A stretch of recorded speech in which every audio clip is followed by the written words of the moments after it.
He had walked past thousands of homeless people in his 45 years, but when Richard Caldwell saw her face that rainy Chicago evening, his world stopped. The young black woman sat hunched against the cold brick wall outside Morton's Steakhouse, her cardboard sign barely readable in the dim streetlight. "Please, just food. God bless." Her oversized donated jacket hung loose on her thin frame, and she hadn't eaten in 3 days. Richard froze mid-step, his expensive Italian shoes splashing in a puddle. His briefcase slipped from his fingers as he stared at her face. Those eyes, that gentle expression, even in desperation. "My God," he whispered, his voice barely audible over the rain. "It's impossible!" Because what Richard remembered about this 19-year-old girl would unlock a memory buried for 11 years, a memory of the most terrifying night of his life, when a brave 8-year-old child had saved him from certain death. But first, he had to be absolutely certain this was the same girl who once changed everything. At 19, Zara Williams had already survived more than most people face in a lifetime, but she had no idea her greatest test was just beginning. Every morning started the same way. Wake up in whatever doorway or shelter bed she'd managed to claim the night before. Check that her torn backpack still held everything she owned, one change of clothes, a worn Bible, and the small wooden cross necklace that never left her throat. The cross was all she had left of her real mother. Everything else had been lost in the system. Zara had aged out of foster care exactly 13 months ago on her 18th birthday. No family to call, no safety net, no graduation ceremony or celebration, just a social worker handing her a garbage bag of belongings and pointing toward the door. "Good luck out there," the woman had said, not even looking up from her paperwork. Since then, Zara had learned the brutal mathematics of survival. A meal at McDonald's cost $8. A night at the YMCA was $15 if they had space. Bus fare was $2.25 each way. Her part-time dishwashing job paid $12 an hour, but only gave her 15 hours a week. The numbers never added up. So here she was, outside another expensive restaurant, hoping someone's leftover compassion might buy her dinner. She'd discovered that asking for food worked better than asking for money. People seemed less suspicious, more willing to help when they could see exactly where their kindness was going. "Just make it through today," she whispered to herself, touching the wooden cross. It was something her last foster mother, Miss Johnson, used to say. "Just make it through today, baby girl. Tomorrow might be different." Miss Johnson had been good to her, taught her to say please and thank you, even when the world gave her nothing to be thankful for. Taught her that helping others was the fastest way to forget your own pain. That's why Zara still shared her food with Mrs. Rosa, the elderly homeless woman who slept near the train station. That's why she warned new kids on the street about which corners were dangerous after dark. That's why she still said, "God bless," to people who walked past without acknowledging her existence. The rain was picking up now, soaking through her jacket and chilling her to the bone. She pulled the fabric tighter around her shoulders and tried to make herself smaller against the brick wall. Through the restaurant's tall windows, she could see couples laughing over candle-lit dinners, families celebrating birthdays, business people closing deals over expensive wine. Zara used to dream about sitting at those tables, back when she thought she might actually make it to college, back when she believed the guidance counselor who said her grades were good enough for scholarships. "You could study anything," the woman had told her junior year. "Nursing, maybe? You have a real gift for helping people." Zara still carried that dream, buried deep beneath the daily struggle for survival. Sometimes, late at night in the shelter, she'd close her eyes and imagine herself in scrubs, helping sick children in a bright, clean hospital. Maybe even opening her own clinic someday, somewhere kids like her could get help without judgment.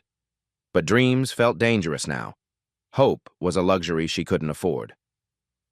A well-dressed couple emerged from the restaurant, laughing as they waited for the valet to bring their car.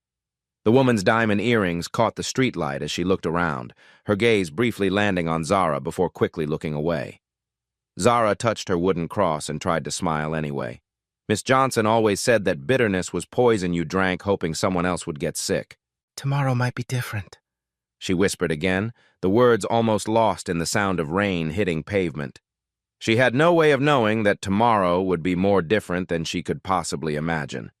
that the billionaire walking toward her in the darkness was about to recognize something that would change both their lives forever. But first, she had to survive tonight. The storm was getting worse, and she needed to find shelter soon. Her spot outside the restaurant wasn't giving her much protection, and hypothermia was a real danger on nights like this. She started to pack up her cardboard sign, preparing to make the long walk to the shelter. That's when she heard the commotion from across the street. Someone was in trouble. The night that would change everything started with Zara making a choice that most adults wouldn't have the courage to make. She was folding her soggy cardboard sign when the sound cut through the rain. A sharp cry, then the sickening thud of something heavy hitting concrete. Across the street, outside the upscale Gibson's Bar and Steakhouse, a well-dressed elderly man had slipped on the wet pavement. The fall was brutal. His head struck the concrete with a crack that made Zara's stomach turn. The man lay motionless, a dark pool already forming beneath his silver hair. For a moment, everyone froze. Valets in their crisp uniforms stood paralyzed. Restaurant patrons backed away from the scene, some pulling out phones to record rather than help. A few people called out generic offers of assistance, but no one moved closer. "Oh my God," someone said. "Is he breathing? Should we move him? Don't touch him! You could make it worse!" The elderly man, Robert, though Zara didn't know his name yet, remained unconscious. Blood was spreading across the sidewalk, mixing with the rainwater in pink rivulets that ran toward the storm drain. Zara stood on the opposite corner, every instinct screaming at her to stay away. She knew how this would go. A homeless black teenager approaching a wealthy white man covered in blood? Security would assume the worst. Police would ask questions she couldn't afford to answer, but she couldn't just watch someone die. The rain intensified, turning from drizzle to downpour. Thunder rumbled overhead, and the few people who had gathered began seeking shelter under awnings and umbrellas. The injured man was getting soaked, his condition growing more critical by the second. "Someone needs to help him," Zara said to no one in particular, but the words were lost in the storm.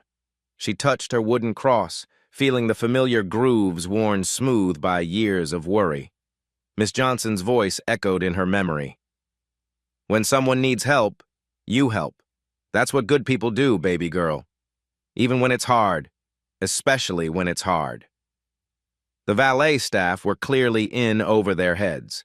One young man kept saying he'd called 911, but the ambulance would take time in this weather. Every second mattered with a head injury this severe. Zara had learned basic first aid in one of her foster homes. Mrs. Patterson, a retired nurse, had insisted all her kids know CPR and trauma response. "You never know when this knowledge might save a life," she'd said. Another clap of thunder shook the street. More people retreated indoors, leaving the injured man increasingly alone on the wet concrete. Zara made her decision. She stuffed her cardboard sign into her backpack and ran across the street, dodging puddles and ignoring the curious stares from bystanders. Her worn sneakers splashed through the intersection as car horns honked at the crazy girl running through traffic in a storm. "Excuse me," she called the valet staff as she approached.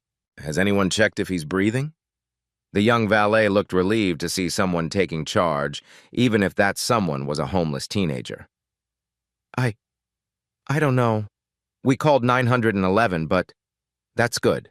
But we need to help him now," Zara said, kneeling beside Robert despite the growing pool of blood and rainwater. Her knees immediately soaked through, the cold pavement biting through her thin jeans. She could see his chest rising and falling slightly, still breathing, but his pulse felt weak when she checked his wrist. The head wound was serious, a gash near his temple that wouldn't stop bleeding. "Sir," she said gently, leaning close to his ear. "Can you hear me? Help is coming." No response. Around her, the crowd of onlookers grew restless. Some people were taking photos. Others complained about the rain. A few seemed genuinely concerned, but clearly didn't know what to do. "Miss, you really shouldn't," a security guard started to say. "He's somebody's father." Zara cut him off, her voice firm despite her chattering teeth. "He's somebody's whole world. I'm not leaving him alone." She looked at Robert's pale face and made another decision that would define the rest of her life. Without hesitation, she began removing her jacket, her only protection against the cold Chicago night. Because sometimes saving someone else means sacrificing everything you have. What this homeless teenager did next would be captured on every security camera and change the course of 2 lives forever. Zara didn't hesitate.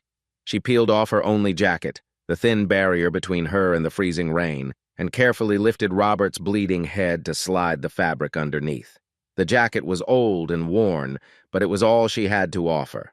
"Someone get towels from the restaurant," she shouted to the frozen crowd. "And call 911 again. Tell them we have an unconscious man with severe head trauma." The security guard stepped forward. "Miss, you really shouldn't be touching him. You could what? Save his life?" Zara's voice cut through the rain as she pressed her torn t-shirt against Robert's head wound. "Because that's what I'm trying to do." She was soaked within seconds. Her thin t-shirt offered no protection from the storm, and her jeans were already drenched from kneeling in the puddle of rainwater and blood. But she didn't move away from Robert's side. The contrast was striking. Around her stood dozens of well-dressed people in expensive coats and umbrellas, all keeping their distance.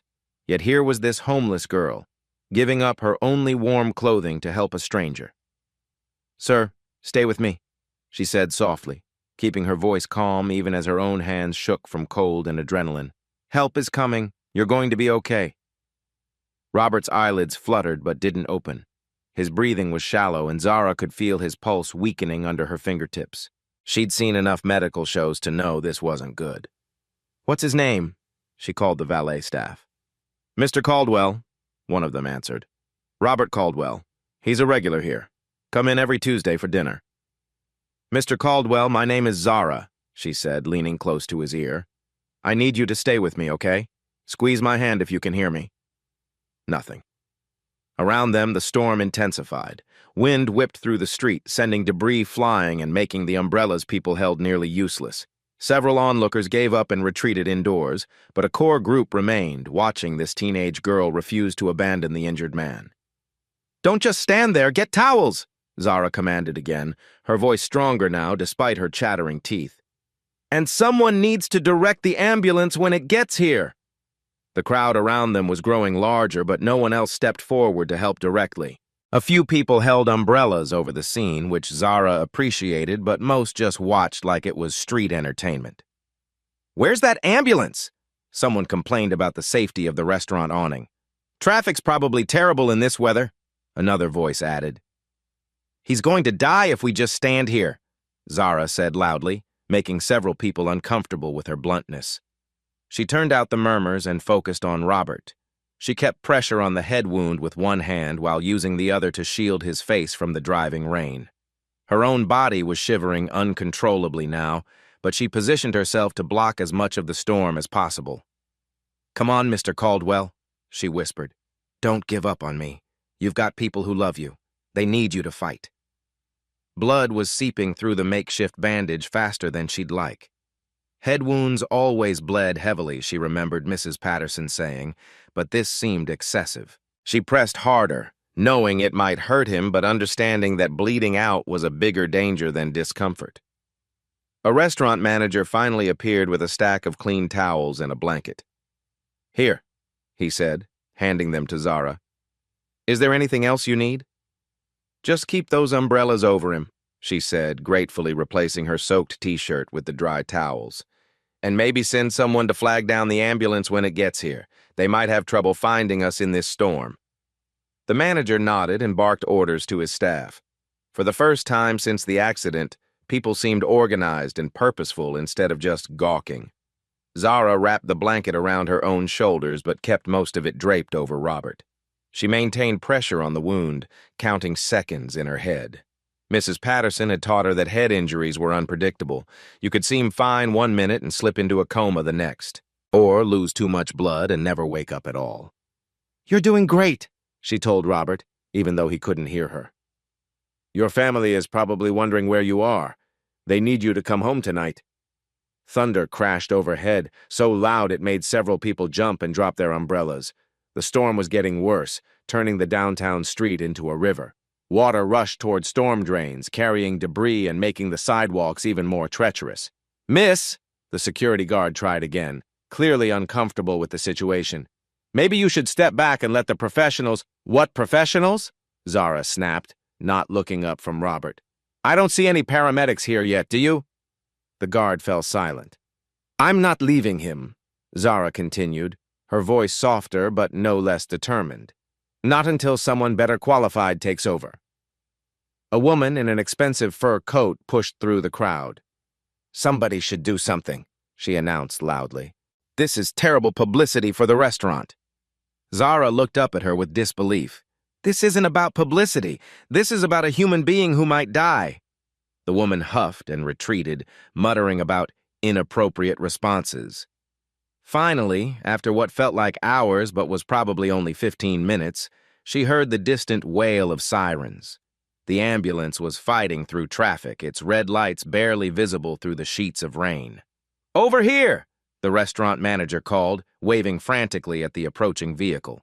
2 staff members ran into the street with flashlights to guide them. 2 paramedics jumped out, their equipment bags slung over their shoulders as they ran toward the scene. The crowd parted to let them through, some people slipping on the wet pavement in their haste to get out of the way. What happened? The lead paramedic asked, kneeling beside Zara without a second glance at her homeless appearance. Slip and fall on wet pavement, she reported quickly. The head struck concrete at approximately 9:47 p.m. He's been unconscious for about 15 minutes. Pulse is weak but steady. I've been maintaining pressure on what looks like a temporal laceration. No obvious neck or spinal trauma, but I haven't moved him. The paramedic looked surprised at her precise medical language and professional assessment. Are you a nurse? No, just someone who cares, Zara said, finally stepping back to give them room to work. Robert tried to repay her that night, but what Zara refused would later seem impossible to believe. The next day, Zara walked 2 hours across Chicago to reach Northwestern Memorial Hospital. She couldn't afford the $4.50 bus fare, and her sneakers were still damp from the night before, but she needed to know if Mr. Caldwell was okay. The hospital lobby felt like another world. Marble floors, soft lighting, and the quiet hum of expensive medical equipment. Zara was painfully aware of how she looked, still wearing the same blood-stained clothes, her hair uncombed, carrying everything she owned in a torn backpack. I'm here to see Robert Caldwell, she told the receptionist, trying to sound confident. The woman behind the desk looked her up and down with obvious suspicion. Are you family? No, I helped him last night, when he fell. The receptionist's expression softened slightly. Oh, you're the girl from the news. Room 347, elevators over there. Zara found Robert's room easily enough. Through the open door, she could see him sitting up in bed, a large bandage covering the left side of his head. His color looked much better than it had on the rainy sidewalk. She knocked gently on the doorframe. Mr. Caldwell? Robert turned and his face lit up immediately. My angel, please come in. Around his bed sat what was clearly his family, a middle-aged man in an expensive suit, a woman with kind eyes, and 2 teenagers who looked like they'd rather be anywhere else. Everyone, this is Zara, Robert announced proudly, the young woman who saved my life. The family members looked at her with a mixture of gratitude and surprise. Zara could tell they hadn't expected someone like her, young, black, obviously homeless. The doctor said you probably prevented brain damage, the middle-aged man said, extending his hand. I'm David, Robert's son. We can never thank you enough. Zara shook his hand quietly. I'm just glad he's okay. Robert reached for the nightstand beside his bed and pulled out a thick envelope. Zara, I want you to have this. It's not nearly enough for what you did, but please, take it. She could see the edge of cash inside, more money than she'd seen in months. Probably enough for an apartment deposit, new clothes, maybe even a chance to get back on her feet. Mr. Caldwell, I can't take that, she said gently. But you must! You saved my life! In that storm when everyone else was afraid to help! His voice broke slightly. You gave me your jacket, your shirt. You had nothing and you gave me everything. Zara touched the wooden cross at her throat, feeling its familiar weight. My foster mom used to say that you don't save lives for money. You do it because it's right. Robert's son, David, leaned forward. My father owned several real estate companies. Caldwell Properties. Maybe you've seen our signs around the city. We could find you a job, an apartment. That's very kind, Zara said. But I'll be okay. She wasn't okay, of course. She had maybe $12 to her name and nowhere to sleep tonight except the shelter if they had space. But taking money for helping someone felt wrong somehow. Robert studied her face carefully, something like recognition flickering in his eyes. "That cross you wear, it's beautiful. Has it been in your family long?" "It was my mama's," Zara said simply. "The only thing I have left of her." Robert nodded slowly, as if filing away that information for later. Then he reached into his bedside drawer and pulled out a business card and a $20 bill. "At least take this," he said, pressing both into her hand. "And if you ever need anything at all, you call that number." Zara looked at the card, Caldwell Properties in elegant gold lettering with Robert's name and phone number below. "And please," Robert added, reaching under his bed for an expensive black umbrella, "take this. The weather forecast says more storms this week." The umbrella was clearly costly, real wood handle, sturdy frame with Caldwell Properties embossed in small gold letters near the grip. Zara hesitated, then accepted it gratefully. "Thank you, Mr. Caldwell. This is very kind." As she left the hospital, she had no idea that Robert had immediately called his nephew, or that a private investigator would soon be asking questions about a brave teenage girl with a wooden cross necklace. Most importantly, she didn't know that Richard Caldwell had been watching the news coverage of her heroic act with growing recognition and disbelief. What Zara didn't know was that someone had been watching the news coverage, someone who recognized her face from long ago. The story spread faster than anyone expected. Homeless teen saves businessman became the lead story on 3 different news channels. The security footage was crystal clear. A young woman sacrificing her only jacket to help a stranger, refusing to leave his side despite the freezing rain. By Thursday morning, the video had been shared thousands of times. #Angel on the Street was trending locally. People started leaving food and donations at the corner where Zara usually sat, though she was too overwhelmed by attention to claim them. "I don't like all these cameras," she told Mrs. Rosa, the elderly homeless woman who had become her closest friend on the streets. "Makes me nervous." Zara used some donated money for a shower at the local gym and bought a clean t-shirt from Goodwill. The umbrella Robert had given her proved invaluable. It rained every day that week. What she didn't notice was the black Lincoln Continental parked across from the shelter for 3 consecutive days, or the well-dressed man inside making phone calls and studying her movements. 40 blocks away, in a corner office on the 62nd floor of Willis Tower, Richard Caldwell sat frozen at his desk. The news was playing on his wall-mounted television for the 3rd time that morning. There she was. The same gentle eyes, the same kind expression. Older now, but unmistakably the same girl. Richard opened his office safe and pulled out a worn leather wallet. Inside, protected by plastic, was a faded photograph he'd carried for 11 years. A young black girl, maybe 8 years old, wearing a wooden cross necklace and smiling shyly. He held the photo up to the television screen, comparing faces. His hands were shaking. "It can't be," he whispered. "But those eyes." Richard reached for his phone and dialed a number on the speed dial. "Morrison Investigations," came the gruff voice. "Jack, it's Richard Caldwell. I need you to find everything about a girl named Zara Williams. She's been in the news this week." "The homeless kid who saved that businessman? That's her. I need her background, where she came from, everything." "Anything specific I should look for?" Richard stared at the photograph. "I need to know if she ever lived near Lincoln Park, about 11 years ago. And Jack? Yeah? I need this yesterday." Meanwhile, Zara had no idea that across town, her life was about to change in ways she couldn't imagine. She was focused on immediate concerns, like where she would sleep tonight. The man in the black Lincoln continued watching, waiting for the right moment to approach. But first, he needed to be absolutely certain. The photo Richard pulled from his safe would reveal a connection so profound, it would explain why he built his entire empire. It happened on Friday evening, just as Zara was leaving the shelter after volunteering in their kitchen. She'd spent the day helping serve meals to other homeless people, finding purpose in the small act of giving back, even when she had so little herself. The black Lincoln was waiting at the curb. Richard Caldwell stepped out, his expensive suit a stark contrast to the run-down neighborhood. Zara recognized the type, immediately wealthy businessman, probably lost, definitely out of place. "Excuse me," he said, approaching slowly with his hands visible. "Are you Zara Williams?" Zara's body tensed. She'd learned to be cautious around strangers, especially ones who knew her name. "Yes, sir. Am I in trouble?" "No, not at all." Richard's voice was gentle, almost reverent. I need to ask you something." His eyes locked onto the wooden cross at her throat, and something shifted in his expression. Recognition, wonder, maybe even tears. "Where did you get that necklace?"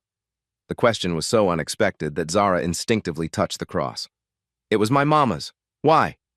Richard pulled out his wallet with trembling hands. From inside, he withdrew a photograph, old, creased, protected by plastic like something precious. "Is this you?" Zara stared at the image.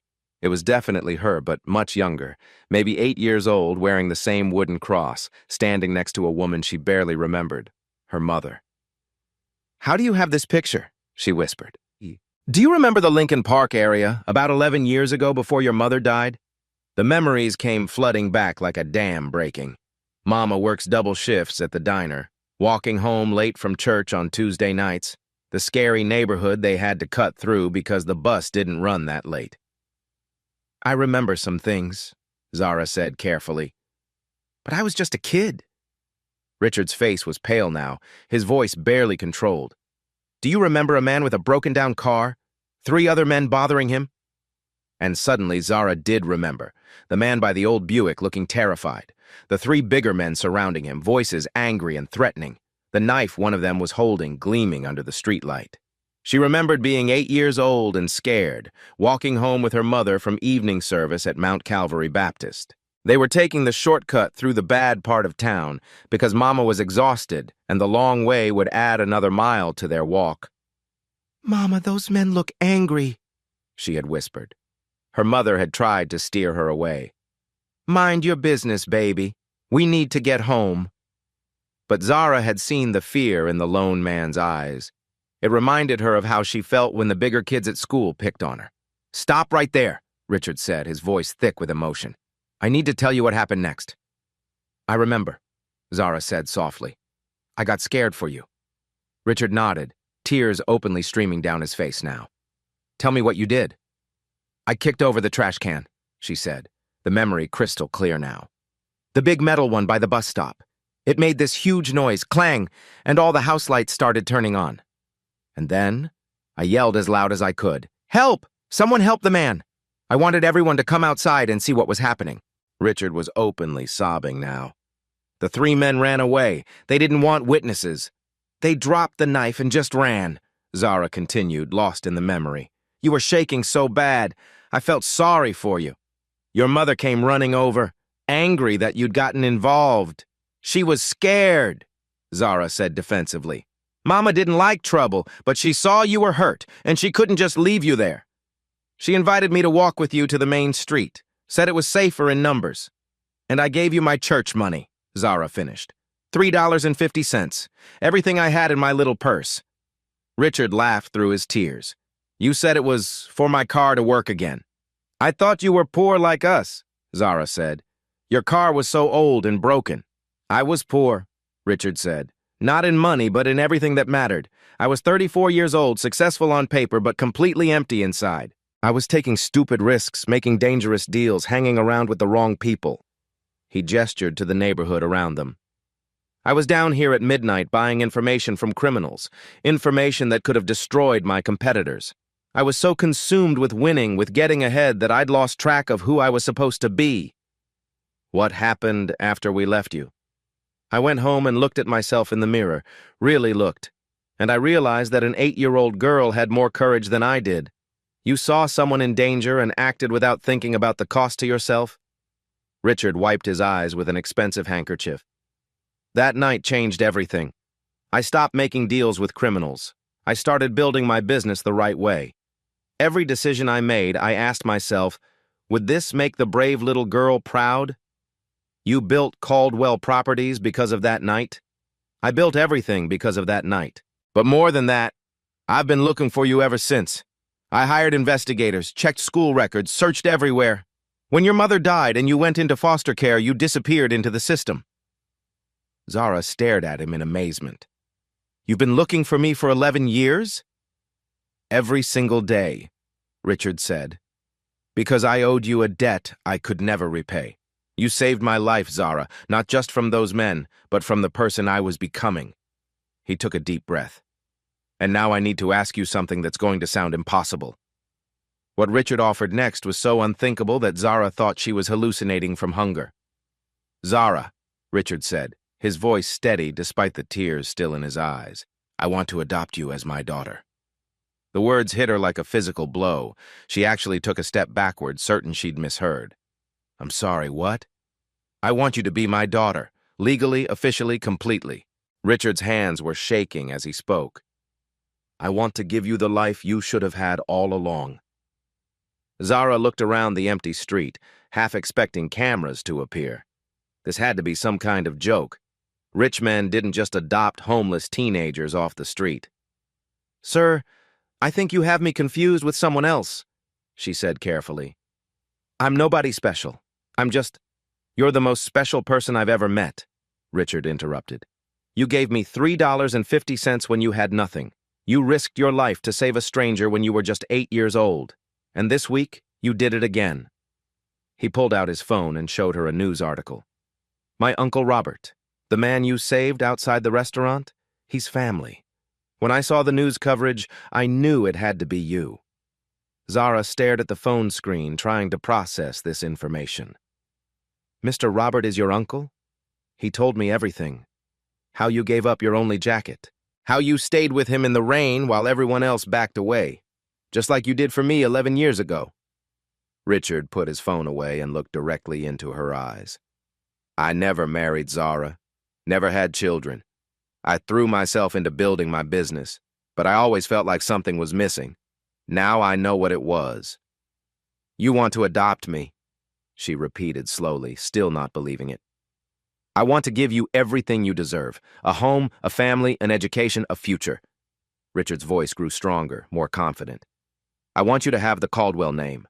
I want to walk you down the aisle at your college graduation. I want to be the father you never had." Zara touched her wooden cross, her mind spinning. "I don't understand. People don't just... This doesn't happen in real life." "It's happening right now," Richard said gently, "if you'll let it." He gestured toward his car. "I have lawyers standing by. We can start the paperwork tonight. You'd move into my penthouse apartment immediately, your own room, your own bathroom, whatever you need." "I can't afford..." "You don't pay for anything ever again," Richard said firmly. "That's what fathers do for their daughters. They provide." Zara felt dizzy. The conversation was moving too fast, offering too much. "What would you want in return?" "Nothing," Richard said immediately. "Absolutely nothing except the chance to be your family. But I'm 19. I'm not a little kid anymore. Age doesn't matter. You'll always be my daughter, no matter how old you are." Richard smiled. "Though legally the adoption process is easier because you're an adult. You can choose this for yourself." He pulled out a folder from his briefcase. "I had my legal team prepare these documents today, just in case. Full adoption papers. You'd be Zara Caldwell, with all the rights and privileges that come with that name." Zara stared at the papers, too overwhelmed to read them. "Why now? Why me?" "Because 11 years ago you taught me what real courage looks like. This week you reminded me. And because..." Richard's voice broke slightly. "Because I've been searching for my daughter my whole life, and I finally found her. What about education? I never finished high school. Private tutors starting immediately. Then college, wherever you want to go. Harvard, Yale, Northwestern. Any career you choose, I'll support you completely."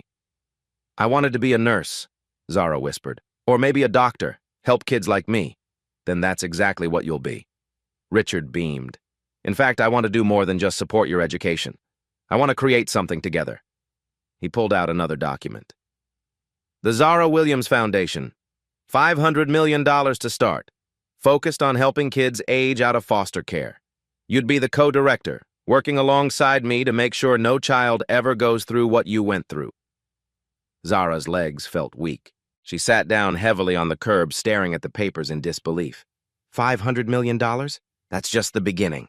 Every year we'll add more. We'll build housing programs, education initiatives, job training centers. We'll change the entire system. And you want me to help run it? I want you to lead it, Richard corrected. You understand what these kids need because you've lived it. You have the heart and the wisdom to make real change. Zara looked up at him, tears streaming down her face. Mr. Caldwell, I don't know how to be somebody's daughter. I don't know how to live in a nice place or go to fancy schools. I've been on the streets for over a year. Richard knelt down beside her on the dirty sidewalk, not caring about his expensive suit. And I don't know how to be somebody's father. But we'll figure it out together. That's what families do. He held out a pen. What do you say, Zara? Will you let me be your dad? Zara took the pen with trembling hands. Through her tears, she could barely see the signature line, but she could feel her mother's wooden cross against her chest, warm and comforting. Mama always said family would find me when I needed it most, she whispered. Is that a yes? Zara looked up at Richard's hopeful face and smiled through her tears. Yes, Daddy, that's a yes. Zara's transformation was miraculous, but what she did with her new power would change thousands of lives. The first month was overwhelming. Zara had never lived anywhere with more than one bathroom, and suddenly she had an entire floor of Richard's penthouse to herself. The marble counters, heated floors, and panoramic views of Lake Michigan felt like something from a movie. It's okay to be overwhelmed, Richard told her one evening as they shared dinner on china plates that cost more than she used to spend on food in a month. I felt the same way when I first started making real money. We'll take it one day at a time. The private tutors arrived within a week. Math, science, literature, history, all the education she'd missed while surviving on the streets. Zara threw herself into learning with fierce determination, studying 12 hours a day to catch up on lost time. By month 6, she was testing at college level in every subject. The years of reading discarded books and newspapers on the street had actually kept her sharp, her tutors said. She just needed structure and guidance. You're brilliant, her literature teacher, Dr. Morgan, told her. Have you considered which university you'd like to attend? Zara looked out the window at the Chicago skyline. I want to stay local, Northwestern maybe. I want to help the community that raised me. She graduated high school equivalency in record time and enrolled at Northwestern University, majoring in social work with a minor in business administration. Richard drove her to campus on the first day, both of them crying as he hugged her goodbye. I'm so proud of you, he whispered. Your mother would be too. College brought new challenges. Some students whispered about the charity case who'd been adopted by a billionaire. But Zara's professors quickly learned to respect her insights into poverty, homelessness, and systemic inequality. Most of you are studying these issues theoretically, she told her social policy class during a heated discussion about welfare reform. I lived with them. Let me tell you what actually works. Her senior thesis on foster care reform caught national attention. News outlets interviewed the billionaire's daughter who was using her platform to advocate for forgotten children. Every child deserves what I got, she told CNN. Not necessarily wealth, but safety, education, and someone who believes in them. Meanwhile, the Zara Williams Foundation was becoming a national model. Starting with Chicago, they opened residential facilities for kids aging out of foster care, not just temporary housing, but true support systems with counselors, job training, and educational assistance. The first facility housed 50 young people. Within 2 years, they had expanded to 12 cities. The waiting lists were heartbreaking, but the success stories were inspiring. Marcus, aged out at 18 with nowhere to go, became a certified electrician through their job training program. Keisha, pregnant and homeless at 19, earned her nursing degree with foundation support and now ran health clinics in underserved communities. The statistics are incredible, Dr. Jennifer Walsh, the foundation's research director, told the board during their 3rd annual meeting. 93% of our program participants achieve stable housing within 6 months. 87% complete job training or degree programs. We're not just changing individual lives, we're breaking generational cycles of poverty. Zara, now 23 and graduating summa cum laude from Northwestern, had become the foundation's most effective spokesperson. She testified before Congress, appeared on national television, and never forgot where she came from. "I know what it feels like to sleep in doorways," she told a Senate subcommittee on child welfare. "I know what it's like to age out with nothing but a garbage bag of belongings, but I also know what's possible when someone believes in you." The foundation's influence extended beyond direct services. Their advocacy led to policy changes in 15 states, extending support services for foster children until age 25 instead of cutting them off at 18. Major corporations began partnering with them, offering internships and job placement programs. Universities created scholarship pipelines. The model was being replicated internationally. "You've created something extraordinary," Richard told Zara at her college graduation, where he proudly walked her across the stage. "But more than that, you've become the woman I always knew you could be." The graduation ceremony was covered by major news networks. The story of the homeless teenager who became a billionaire's daughter and used her platform to change the world had captured national imagination. But for Zara, the real measure of success wasn't media coverage or policy victories. It was the letters she received from young people across the country who now had hope because someone had shown them that transformation was possible. "Dear Zara," one letter began, "I'm 18 and aging out next month. I saw your story on TV. If it happens for you, maybe it can happen for me too." Those letters reminded her why this work mattered, every single day. 7 years later, Zara would face a moment that brought everything full circle and proved that courage multiplies when shared. The rain was falling again, just like that night when everything changed. Zara, now 26 and director of the Zara Williams Foundation, was leaving their newest facility after a long day of donor meetings. Walking toward her car, she noticed a familiar scene across the street. A teenage boy, maybe 16, sat hunched against a brick wall. His cardboard sign was barely legible. "Please help, hungry." Zara's heart clenched. The boy looked exactly like she had, desperate, defeated, but still holding on to hope. She crossed the street and sat beside him on the wet pavement, not caring about her expensive suit. "Rough day?" she asked gently. The boy looked up, suspicious. "You a cop? Social worker?" "Neither. I'm someone who understands." She showed him a photo on her phone, herself at 19, sitting in the same spot with an identical cardboard sign. "That's you?" he asked, disbelief in his voice.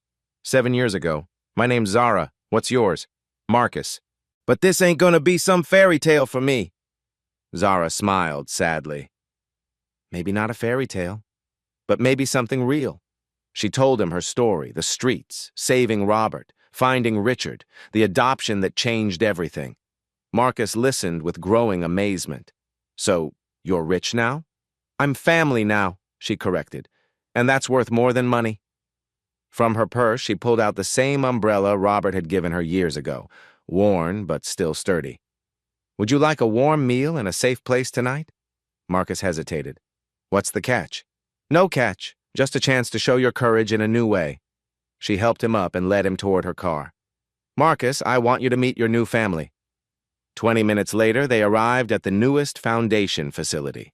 Inside, dozens of young people who had aged out of foster care were studying, laughing, building lives together.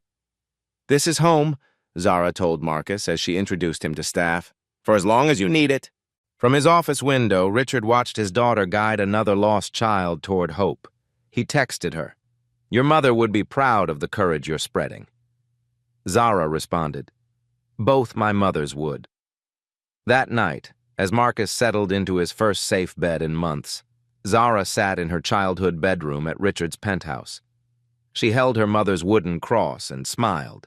Some families are born, others are chosen. The best ones are built on courage and kindness, creating ripples that touch lives for generations. The courage keeps multiplying, one brave heart at a time.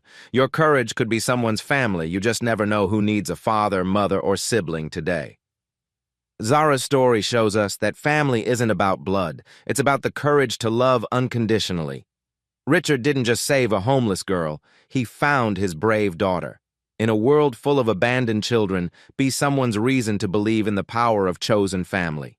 This week, show courage for someone who has none. Mentor a child in your community. Defend someone who can't defend themselves. Support a single parent struggling to make ends meet. If you're able, consider fostering or adopting a child who needs a family. Your bravery could transform someone's entire world, just like Zara's courage transformed Richard's life 11 years ago. If this story touched your heart, share it with someone who needs hope today. Like this video to spread Zara's message of brave love. Subscribe for more stories that prove courage and kindness always win. What act of courage will you show today? Tell us in the comments below.